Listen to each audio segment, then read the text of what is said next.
But now, it's just certain things weren't going my way. And it was because God loved me so much that He was not going to allow me to fall into destruction just to gain fame, notoriety, have money, live a life that I want to live, but then my soul and my heart is distant from Him.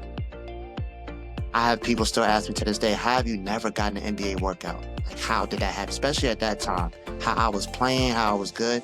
It wasn't nothing wrong with me mentally. I feel like God stopped a lot of stuff from happening that I desired and wanted basketball wise because He needed to really sit me down and work on me.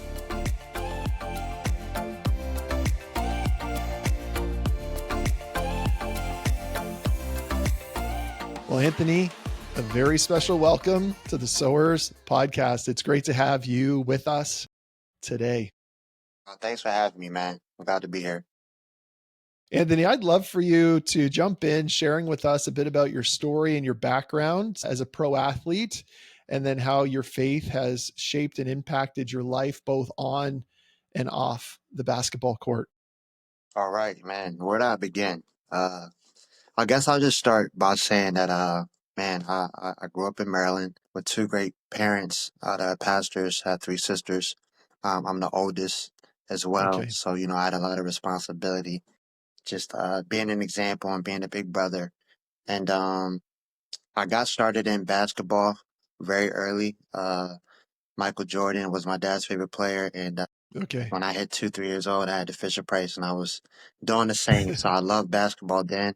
My parents being pastors, I was a church boy, grew up in church, started playing the drums as well around 2 or 3, and started, just understanding who God was at a very early age. And so I grew up in that whole atmosphere and it was good for me, just growing up around, like-minded people that are believers, being involved in, children's church, the youth ministry. So I've always had great experiences about who God was and what He can do and just understanding who He is, right? So there just came a point as I started growing up, where I was, very involved in church, but I was trying to just really find my Mm, way, within, my peers and with playing sports, trying to balance the two, balancing my faith and trying to still relate and be cool and all of that type of stuff. So the basketball scene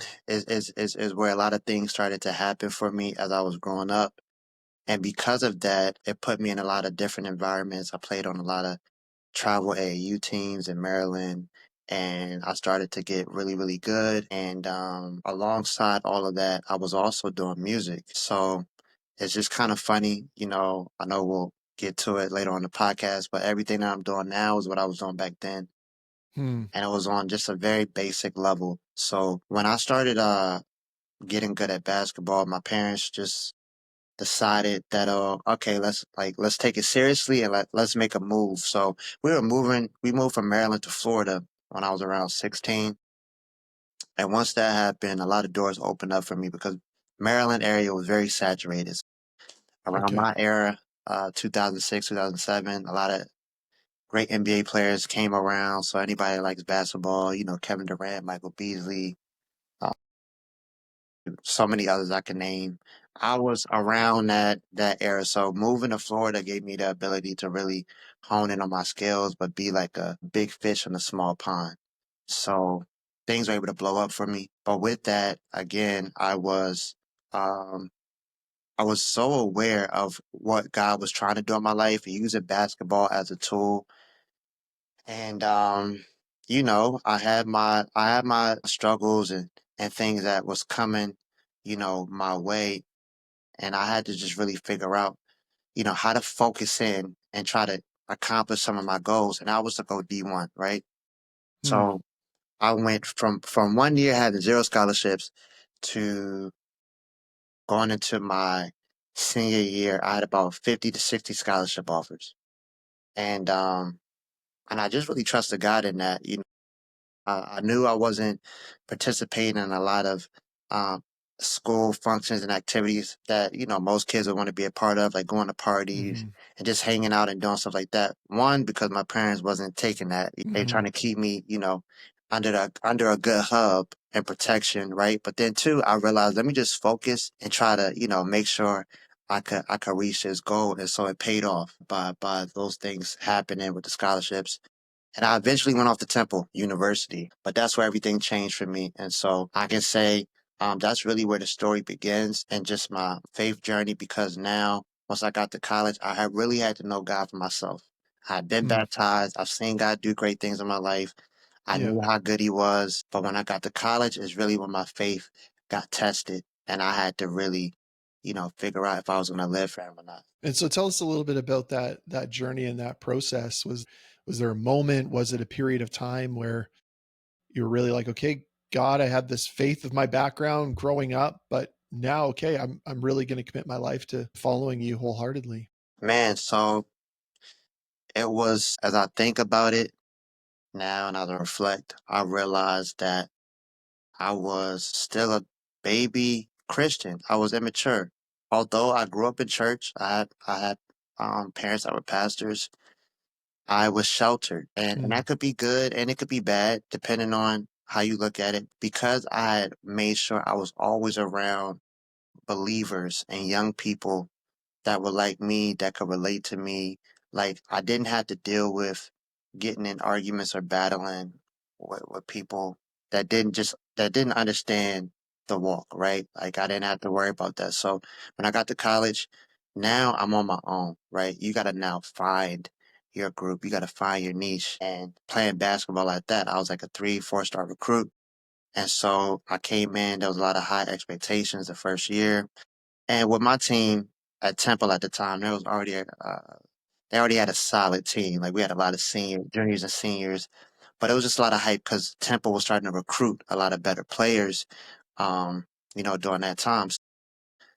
When I got there, I came in, passionate for God, but under control, right? Like I wasn't like so super zealous where I'm like trying to talk about Jesus all over campus. Not saying that there's anything wrong with that, but I had a type of cool swag, like athlete type of personality. So I knew like I'm not going to hide Christ at all, but I'm going to always bring it up when God puts it on my heart or just by being mm, an example, by the things that yeah. I do, the things that I say. So that's pretty much how I came into college. And when I was doing that, I experienced a lot of I'll just say trials and tribulations came my way because there was people on my team that didn't know how to deal with me or react to me just being different, right? I came in to school, I was a virgin, never drank, never did any drugs or nothing like that. So when I got there, like I was with my team, but then I made sure I separated myself where I was trying to stay away from certain things. I mean, the temptation was Right. great. So of course I was interested, there was things that was making me, making my flesh want to do it, but I realized like, nah, like this is not it. So when that stuff began to happen, it got me into so many things that I didn't want to be a part of just by saying no. Like just by being the person that wasn't doing it, I was like an outcast. But it really tested me and it made me upset Right. with God. I had a beef because now I'm going through some crazy stuff, with my teammates. And it's like, I came here to play basketball, not deal with all of this. So I'm like, God, like, we supposed to be young adults. Like, why is it so hard for them to just understand, like, nah, don't do this? Because when I was separating myself from the things that they would do, I was now being blamed for other things because it seemed like I was the quiet one trying to mess up their vibe, trying to mess up what they were trying to do. You know what I'm Hmm. saying? Like it's like the person that doesn't do anything, you're trying to now make them look bad by what they do, and that wasn't me. But anyway, what happened was I ended up getting injured, getting hurt. I was trying to dunk on my teammates, got pushed out of the air, and eventually I had to get surgery. Hmm. Now, when I got surgery, I went to the hospital. None of my teammates, wished me well. And I mean, things are different now as we've gotten older, just in case anybody's watching this. But during that time, I feel like just the immaturity and not understanding how to still relate to somebody that's different than you, even if they are trying to walk righteous in their faith. Mm, Those were things that I had to experience, like, just that type of animosity. And when I'm in the hospital, I tell God, you know what? I don't know if I'm gonna trust you anymore. I don't trust you because all the things I'm doing for you is mm, now bringing all this backlash. I could not understand it. And so I made that pact with him, and I decided from that day forward that I was going to do it my own way because I'm like, man, I yeah. can't take this. Like, there was stuff that made me want to transfer from the school.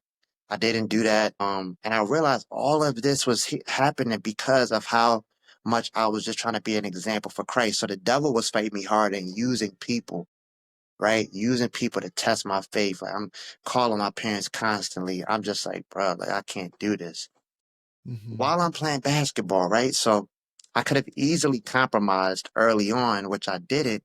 But when that injury mhm, happened to me, that's when I decided I'm gonna do things my way and see how it pans out. mhm. Can you take our listeners a little bit into the background of basketball culture? Uh, teams, I imagine there's a highly competitive element, not just between teams and other teams, but also amongst players because you're trying to get scouted, you're trying to get contracts, you're ultimately then trying to get drafted. Basketball, people have said, oh, it's somewhat of an individual sport. So I imagine there's an element there that, yeah, there must be an intense competition amongst teammates. But can you take us a little bit behind the curtain of the culture of basketball behind the scenes? The culture of basketball, man, it is dog eat dog, plain and simple. Like people that are good, that have aspirations of being the man, being the guy. Everybody's going hard, with one another. And I mean, it's good, it's healthy when you're trying to compete. But then also, there's a lot of things that you see that happens. I would say more so off the court because when you have a great team or you have people that's just competing, there's nothing wrong with that. Coaches want you to work your butt off. They want to see you have good work ethic and they want to see you getting in the gym, wanting to improve. So you have to want that. You know what I'm saying? Yeah. And so everybody's competing for a spot, from travel ball to high school. That's why you have tryouts from college and to pros. So it never stops. The level just gets higher, the stakes get higher. But then when you look at the basketball culture, I call it the basketball matrix. You have what you do on the court, and that's your job. And, everybody has their role. And depending on how good you are and what you do, what you can and can't do, that's pretty much your job description as a basketball player. But then I would say off the court is really where you get to see what the lifestyle is like. Because Hmm. I think most people don't understand why so many people struggle with trying to balance being a basketball player and the lifestyle that comes with it. Because there's a lot of things that come at you. Obviously, you got the women, you got, and nowadays with college and NIL and D1, you got agents coming at you. You Hmm. got so many people trying to, they can see you as a money grab. So you're having to balance all these things and then, partying, wanting to be fly, want to be cool, wanting to have this persona about you and, trying to be good as a basketball player. So you're trying to juggle a lot of things. And I Yeah. feel like what most people don't understand is that there are a lot of people that believe in God. There's a lot of athletes, not just basketball players, but there's a lot of pro athletes that believe in God, that's grown up in church, that have grown up in the knowledge of God. But then when they meet the lifestyle that comes with the sport that they play, then that's when they really see, I feel like they actually see how hard it is to maintain both, especially if you're wanting to do right, if you're wanting to live, a life. It might not be perfect. You might not even be a Christian, right? But if you're wanting to do good, you always have, evil or things to tempt you that's following you to get you in, put you in difficult positions. Which is why sometimes we see a lot of great players that will never make it to the NBA, make it to college because Hmm. of the things that surrounds them off the court. And I feel like it's something that we don't talk about because of basketball, that stuff will handle itself. You train, you get better, you work hard, but it's the off the court stuff that I feel like most people kind of ignore. And which is why we see Hmm. so many issues with people today, where it's mental health, where it's a lot of stress and anxiety, where it's a lot of problems that they deal with because of that. Just to share for the listener that understands a little bit of the NIL, can you describe what the NIL is and its impact on college basketball? And recently they introduced the NIL into football and college football. But what is NIL? And just so our listeners have a better understanding of the increased temptation that comes with that. So NIL is basically something that was created for players to get paid. I wish that the NIL came about, a couple years earlier, just a few years earlier, because I got out Yeah. of college and it came like 3 years after. You know what I'm saying? Could have made a Hmm. lot of money, right? Yeah. But name, image, and likeness, because a lot of players that get their jerseys sold, they're very popular coming into. It doesn't matter if it's basketball, football, it could be any sport that's NCAA. And players deserve. I feel like they are deserving of getting, um, you know, paid for what they do and what they're able to bring to the school and bring more notoriety and just popularity. So NIL has allowed agents and a lot of brands to go after athletes and pay them for what they're able to do and scaling their business. Obviously, you don't just get an NIL if you're not good at your sport. So you have to be good at what you do to actually get it. And what it's done is giving players the opportunity to really leverage, their income and they can, be paid. They can be millionaires at university. Like that wasn't always happening beforehand. There was a lot of things happening under the table where, the coaches or agents would try to pay players, unknowingly, to the NCAA, Right. which is why they needed to add something because, a player could get hurt. They could be projected getting picked in the first round, second round of a sport. I'll just use basketball, football. And if they get hurt, a lot of times, you know, they are judged by the injury and not by what they were able to do. So getting paid in college, you're able to get, just things that you're deserving of while you are there in college, which I think is a Hmm. great thing. But what it does is it can get a lot of players off focus. So we've also seen the negative side of NIL where people just kind of follow the money and they've lost the meaning of like I use the term getting it out the mud, like really working hard, not being spoiled or and not being lazy because now when you got money, oh man, I'm getting paid off the court now. I already got this. I already signed on a dotted line, so I'm still getting paid. Hmm. So, if you don't want to play me here, or if I gotta really work for it to prove what I'm worth or what I do, I could just go to another school. So you see so many people transferring, which is causing uproar for coaches because they never know. Like, yo, I may have a player for 1 year and then they go to another Right. school. So there's pros and cons, right? Yeah. But overall, it's to pay the athlete what they're worth.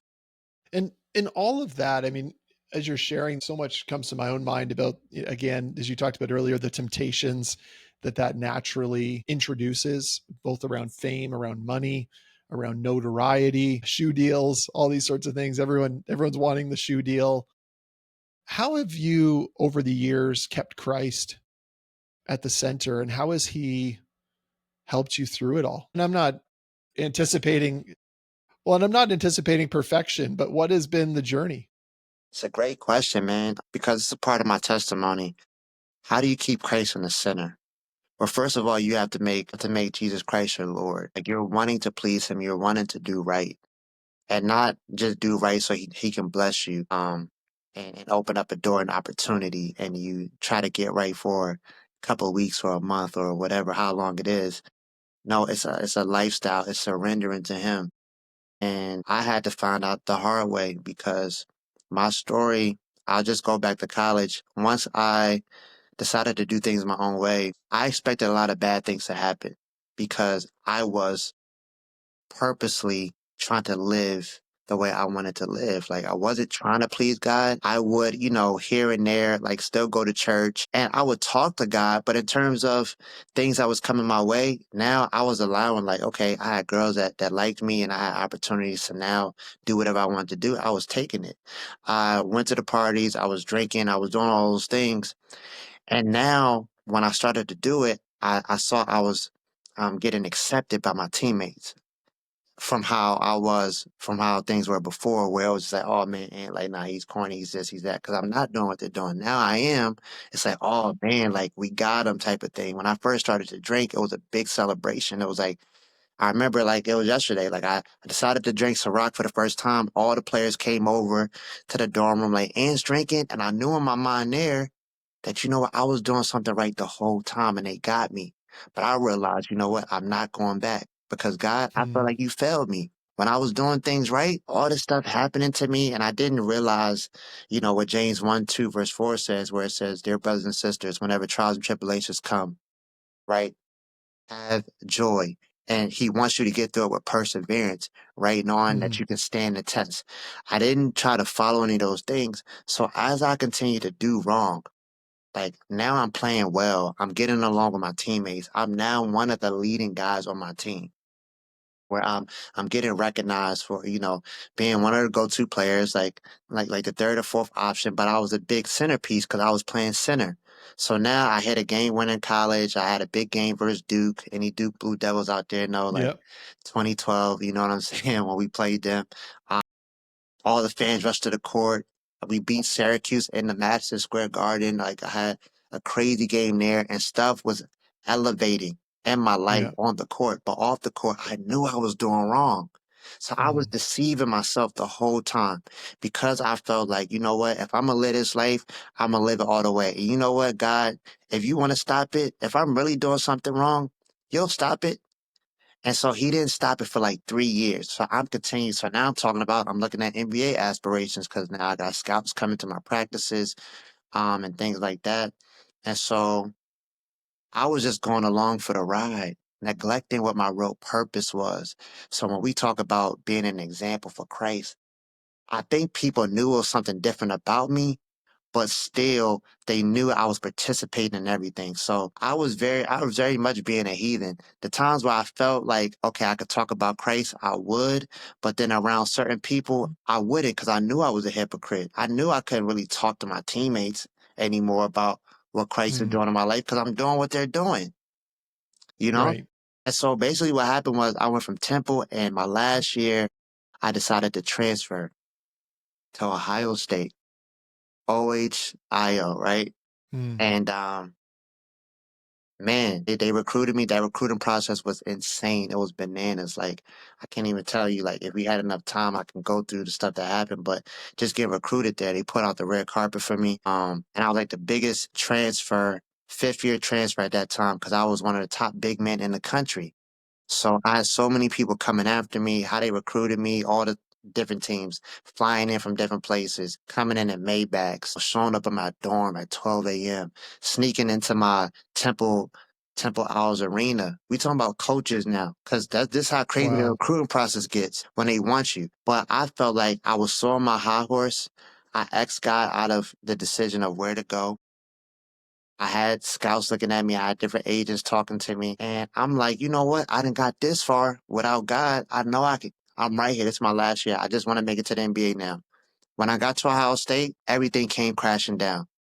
This was my reckoning moment that I had with God, where it was like, no, son, I got something bigger for you. And I realized, not that he realized, he already knew, but I'm going to stop whatever you're wanting, whatever your desires are. I'm going to stop you from getting it because it's going to cause you to lose your soul, right? The purpose of plan I have for you, the gifts that I've given you, and music, doing Christian rap, being an example, actually having a heart for kids, actually having a heart for players and athletes, but you're not in the right mind frame to do what I'm actually calling you to do if I allow you to get to that level. So I'm gonna stop everything right here. I'm gonna just cause, just disruption, confusion. So I went from having a great career at Temple to when I transferred to Ohio State. I mean, people on the TV, like on ESPN, different scouts, different people saying, what is going on with Anthony? Nothing really happened. I just wasn't playing, right? I got to a team where there's a lot of empty promises. And then I'm like, I'm at a big party school. This is a year when they first introduced the college football playoffs. And Ohio State, the football team, won the chip. So I'm there Wow. when everything is going on. And so when I saw stuff breaking down, I'm like, God, you really gonna do this to me now? Like you was about to have everything crashing down now when this is my last year, when I'm looking to get drafted, I need to have certain stats that I was doing at Temple. But now it's just certain things weren't going my way. And it was because God loved me so much that he was not going to allow me to fall into destruction just to gain fame, notoriety, have money, live a life that I want to live, but then my soul and my heart is distant from him. I have people still ask me to this day, how have you never gotten an NBA workout? Like, how did that happen? Especially at that time, how I was playing, how I was good. It wasn't nothing wrong with me mentally. I feel like it was two things. On one hand, God stopped a lot of stuff from happening that I desired and wanted basketball wise because he needed to really sit me down and work on me. And then two, I did a lot of things on my own. And I would say this too, because the scripture talks about giftings comes without repentance. So there's so many people we see that work hard in life. They attain certain things, right? They're able to accomplish a lot, right? And that's without repenting. God gives us gifts and abilities. And when they say many are called, but few are chosen, I know that God has called a lot of people, but he understands that there are some people that will just never answer the call because Mm, that's why the scripture says it's hard for a rich man to come to Christ, right? It's mm, hard for a rich man to give God everything when they have it all. So I feel like God probably knowing me, if I would have done those things, I felt like he let me down when I was a freshman, allowed me to get hurt, and now I did everything on my own. I wouldn't be doing what I'm doing today, even if I had the things that I wanted, and right. that would not have been fulfilling purpose. So I know I went on a long one. I can go on and preach Hmm. because it's crazy how God works. Well, I'm wondering if you can take us a little bit on the next leg of the journey. So, as you were talking about there, it wasn't the NBA that was God's future vision. So, just share with us a little bit about where you are now and what you're doing now, because you gave us a little bit of a teaser earlier in the interview. You said, "I'm now doing what I was kind of doing at the very beginning." Well, Yeah. how did all that come about, and where are you now, and how's God using you where He has you now? So basically, what happened after college, obviously went pro, and I would say the first 5 years of pro, I continued in that lifestyle because now I was better. I was better. I'm like, man, I'm not playing in NBA, but I am playing overseas. I'm traveling and playing in beautiful countries. I've played in about 12, 13 countries overseas from Europe and South Africa. And so I was living a life. I continued that same lifestyle, just doing what I wanted to do, pleasing my own flesh while seeing the world, right? But I still felt empty because I knew God was calling me higher and greater. But one, I wasn't ready. And two, I was just upset and angry at him. Because I feel like he let me down again, right? But I realized that what he was doing was trying to shape my character and he was really trying to build me to become who he wanted me to be. It wasn't until last year I got to KW Titans, which is here in Kitchener, Waterloo, Ontario. Um, Before Kitchener, Waterloo, Ontario, I would say 2017, 2018 is when I really fully surrendered. Always known God, always loved God, Hmm. but I didn't prove it with my heart. It was just a lot of lip service, right? Right. And so that's when I recognized that, okay, I got to really get myself right. And I knew one way I did that was once I found the person, my wife, I let go of all the girls that I was talking to. I had to cut so many people off. I had to like really change my whole life. I had to switch everything up because I got into a crazy situation that could have really disrupted my future in Mm, another way, but God saved me and at the same time brought me a blessing, my wife, like at the same time, simultaneously to try to show his love for me and grace. mm, So when he did that, you know, I changed my lifestyle up, and then got married in 2019. We continued to play together and travel because my wife is a pro basketball player. She recently retired due to our son mm, last year. But when our son got here, which was 2023, no, sorry, 2024, he got here 2024, mhm, January 19th, is when I knew that God was trying to bring me to a place where he wanted me to really fulfill purpose as a basketball player. So I've been playing overseas already for 8 years. And then like going into the end of 2023 while we were pregnant, it was like, okay, God, I want to be I want to be close and I want to be around for the birth. I could still play overseas because I was playing overseas at the time, but we had to make a decision like, okay, let's have the baby here in Canada where my wife is from. Free healthcare, families here, all of those things that's in terms from a support aspect was there. And basically, once we got here, the Lord told me, He said it's going to be worth more than money can buy. Because I'm already like, okay, this league is good, but they don't pay like they do overseas. They just don't, right? So I'm Hmm. making a sacrifice where I am coming here to settle and raise a family, but also continue playing in a sport that I feel like God still wants to use me in. Right. So when I got here, started playing well, and I've always been a person that loves to speak and minister. And so God just told me when you get out, start networking and talking to people.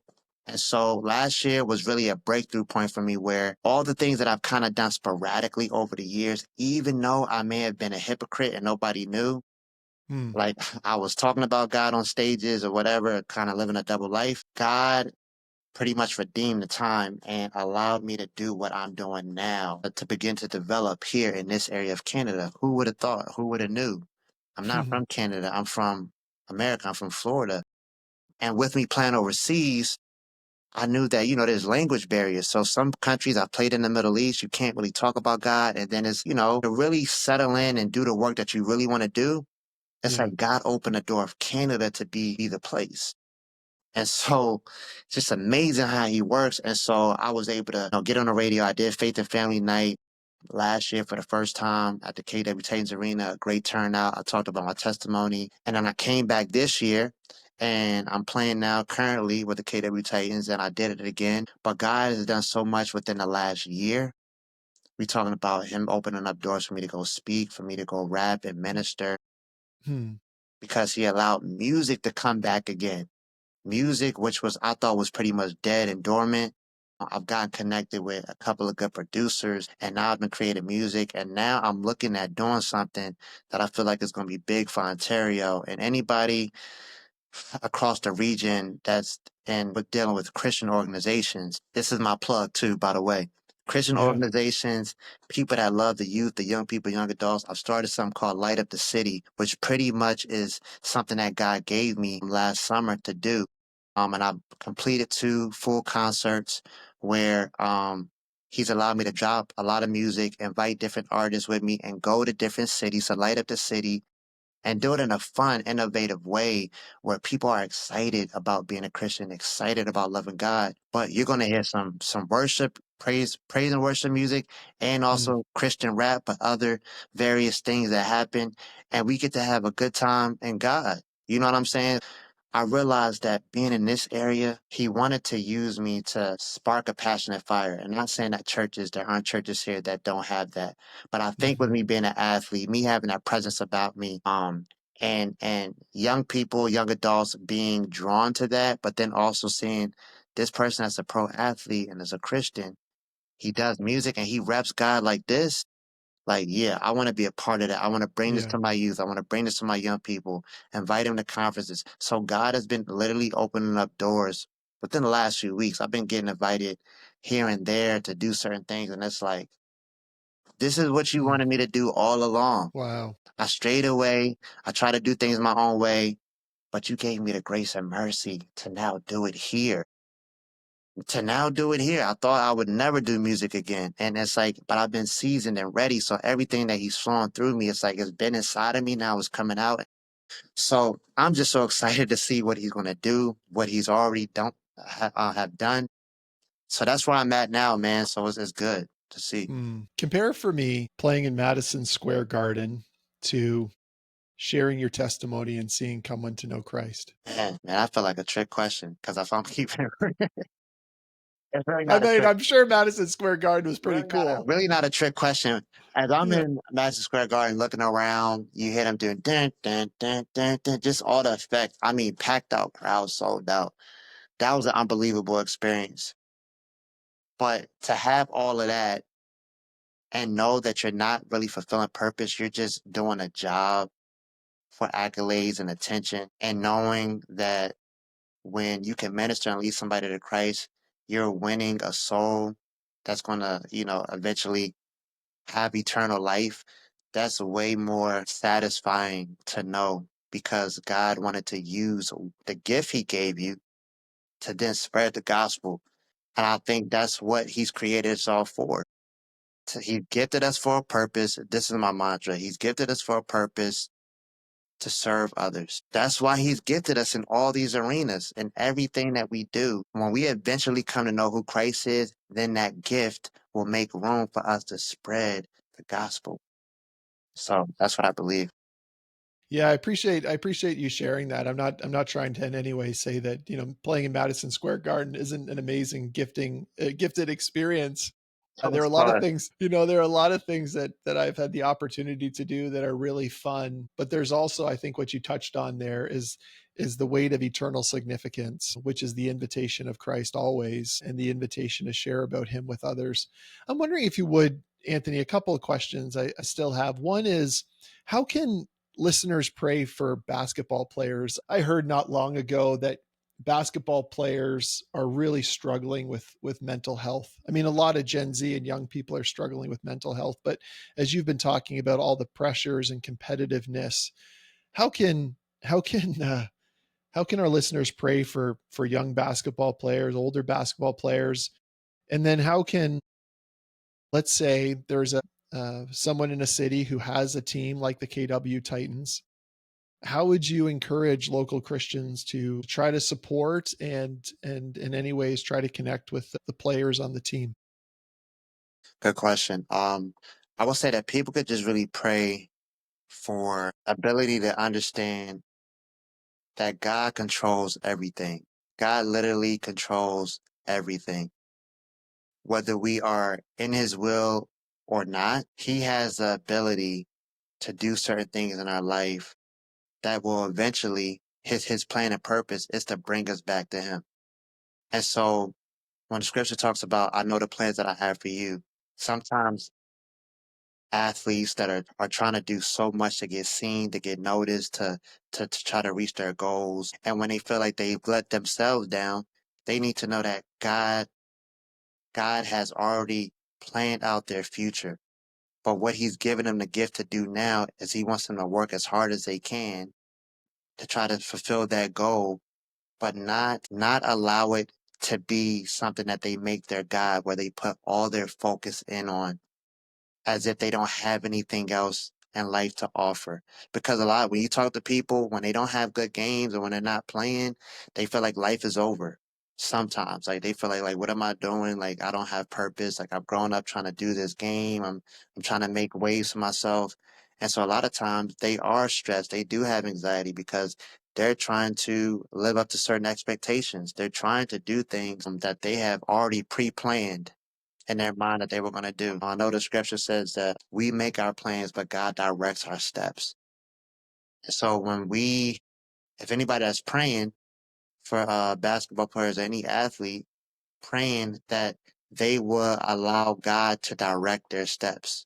Make your plans, but He will direct your steps.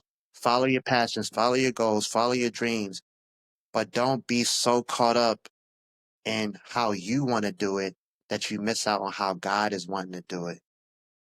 Because then you would get disappointed in thinking that it was all about you and how you should achieve it when God may be very well wanting to do something great in you and what you're doing, but it could be in various ways, right? It could be in another season where you might be going through a drought. That don't mean that you have to quit unless he tells you he has something else for you.